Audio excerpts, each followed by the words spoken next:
going to be talking about the Clash of the Castle, but what an experience that was. And it was your very first show you'd ever been to as well. I am no longer a wrestling pay-per-view virgin. I got broken in well and truly. I was sitting on me lonesome, and I kept turning to them and pointing with my eye, going, "Watch these seats." Because we were kind of worried that if we moved down there and someone was running late, we might get moved back. Shit, we're going to get moved. Anyway, that didn't happen, so we actually got some better seats thanks to James. Yeah. There was a very drunk guy who came up the stairs and was looking for his bag. And it turns out he wasn't actually in our seated area at all, and we spent the next 15 minutes along with everyone else in our area just watching a security guard go, "No, you can't sit there, mate." One thing that I was really shocked at in the stadium is how many people in there were moving about. Like, literally... Oh, yeah. People were moving all the time. Yeah, not only was the pay-per-view eventful, we basically went on a road trip. Some of the things that went on were fucking crazy. Or some of the things that went wrong. Basically, we had to stay in Swansea, and as anyone knows who travels up there, it was really hard to book in Cardiff. We had to take an hour's detour to Swansea and then double back to come to Cardiff. Yeah. I'm not going to say what I think of Swansea. I don't think you need to after that. No. Apologies to anyone that lives in Swansea. We stayed in a hostel, guys, basically. What I did was, I saw these guys were staying in pods, and I got myself a double room. Yeah. I paid the extra, which was around about £30. And I stayed in my own room. These guys stayed alongside, I think, another 10 people. Yeah. In the morning, I got up. I think we arranged that we were going to go about 7. And I had a little jaunter around Swansea. I had a look around the castle. And I texted them from outside. Basically, they said they'll be down in a minute. So I went back up. When they come out the room, they looked 10 times more tired than when they went in. They come out like zombies, like hobbling, and went, "Alright," like that, red-eyed, and I just burst out laughing. I just went, "What the fuck happened to you two?" The pods, I will say, they were very comfy. The mattress was very nice. However, it was like sleeping in a fucking sauna. With about 6 other sweaty men. Not in the same bunk, I might add. Let's get that real clear. I was just interjecting the manager or the overseer. He took me off to go and have a look at my room. We went into like a common room lounge area, and we walked in, and there was this long-haired grey individual, German dude, yes, looked like the guy from Cobra Kai, Terry Silver. Terry Silver, yes. Yeah. And he was wandering around the kitchen. He was looking for knives. He was looking in cupboards, high, low, everywhere. And he got them all on the table. He sat himself down. Then he brought out some sort of electric grinder. It was a steely rotator. Yeah. It's like he just brought it out of his pocket out of nowhere. Yeah. And just got a portable blade sharpener. Yeah, a portable one. Yeah. And just proceeded to stare at us while he was sharpening his knife blades. One by one, just sharpening them up.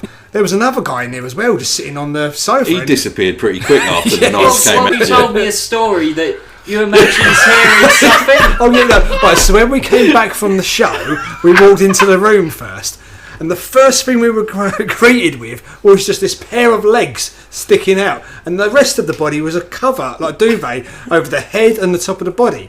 It was just these feet sticking out. It just looked like someone had stuffed a mannequin under a bed. It was very strange. Now, at this point, we didn't know how many people were in this room, so we got into our beds as quick as possible and tried to go to sleep. Just get our eyes closed. I then remember waking up at some point. I just heard this grinding noise, this sharpening noise coming from somewhere. I don't know if it was in the same bed as me, if it was across the pathway bit, or just somewhere else. Or maybe your imagination of fear. I definitely heard this. I would just like to interject to saying that we are not exaggerating any of this. This is legitimately what happened. I am 100% sure that these knives were being sharpened up again by this grinder. And the long-haired, silver-haired man. What, in the dark? I don't know. It was in that same room. I missed this. I was asleep at this Everyone point. else was asleep. The man's legs were still sticking out. That maybe that was all that was left of him because maybe he got to him first. However, I think Stuart was near the toilet. What happened there, Stuart? Well, I woke up literally on the hour, every hour, because it was so fucking hot in there. And I woke up at one point and just to see, some dude in a pair of tighty whitey pants walk past and go to the toilet. And to what I then heard some unholiest of unholy noises coming from the toilet while this dude proceeded to have a crap. In the middle of the night. In the middle of the night. And even with this guy having the door shut, I heard everything clear as day. It smelt so fucking bad when he came out of that toilet. I swear to God I could taste it. I'm not joking. Even to the point where, and I'd said before, like, that room was so hot, and that made it worse. I had to pull, to try and stifle the stench of this guy's rotten anus. I had to pull the covers over my head, which just made it worse because I was getting too hot and had to take the covers off. It was a sweaty, smelly room. Because I woke up and I still had every bit of clothing on, and I was sweating underneath this duvet as well. Did you not get changed? I just got in there as quick as possible. I slept in my boxers and t-shirt, and I was roasted. A bit of shock, Johnny. The t-shirt, hoodie still on with the hood up, everything else on. Honestly, man, you are so lucky you didn't wake up at that point. But then the next morning, after all the grinding and everything that had been going on... Whoa, hang on. Whoa. Grinding on a steely, not of pelvic thrust movement. I woke up at 6, thinking everyone was still asleep. You were out cruising round. I was having a jolly round Swansea Castle. Yeah. I was having a whale of a time. I thought I'd be the last stop. I was so sprightly around. I had my hair fucking gelled up, and I was out. Because you didn't have someone sharpening Freddy Krueger's glove and having the unholiest of dumps in the gateway to Hades. I remember when we woke up, we just got out of there as quick as possible. But before getting out there, I remember sitting up on the bed, and opposite me, on the bed above, there was some other guy in his tight pants. This tight painted individual was there just looking and staring at me, and then looking back at his phone, and then staring at me again. I was just basically what we did. You have them WWF pants that you wanted. Probably, yeah. I should have taken them off. Yeah. I'm pretty sure that we've just basically walked into a pants party. Everyone was still sleeping, I think. Well, apart from the man looking at me in his pants. Also, there was a man, and I think it was from your room. He looked at me first and put his thumb up. Yeah. And I just ignored him.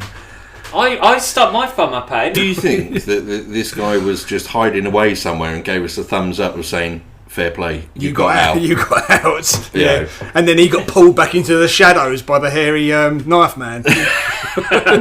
Tied up with his hair. I'm pretty sure that we're going to wake up in about 20 minutes time and we're still there. There was one instance when we were on the way home. There was a group of 3 lads just walking along, and then one of them did a beautiful judo throw, textbook, and he was pissed as well, on this guy who must have been about 6'2".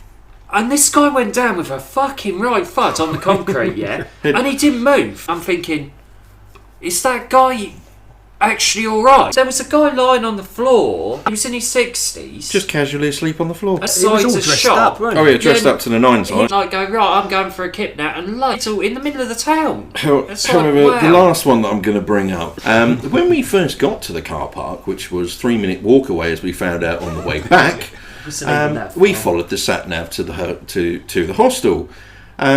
Unfortunately, my sat-nav just decided to freak out and take us on a 45 fucking minute walk. Well, over 2 bridges, a river, the steepest hill known to mankind. I don't even know why that was so steep. It didn't even need to be. Because when we started walking up there, I went, fuck me, these steps are steep. And then there was the steps from The Exorcist? Yeah. Yeah. And then there was another hill that was even worse. There was a dead end at the top. That's what was even more annoying. Yeah, we had to come back down. There was a sofa in the middle of the hill. I reckon some people have put that there, knowing people were going to walk up it and need to stop halfway. Yeah. I'm pretty sure there was a couple of Highland sheep up there at one point as well. 3 mountaineers from the 1940s. Yeah. But what happened with Stu's phone, which we found out, was that we had walked the opposite way. We went out the back entrance. We went out the back entrance of the multi-storey car park instead of the front. So the phone went haywire, and took us on a guided tour of Swansea Oh, around the whole outskirts, the longest way round. Yeah. Instead of basically telling us it was across the road. One more thing which I wish, and it's such a regret of mine, because Stu was so pissed off with his phone that he kept saying, fuck this, I'm going to get a taxi. I wish we would have called a taxi. If the taxi would have turned up, I mean, it would have just started the engine, rolled a little way, stopped and gone, there you go, that's £6, lad.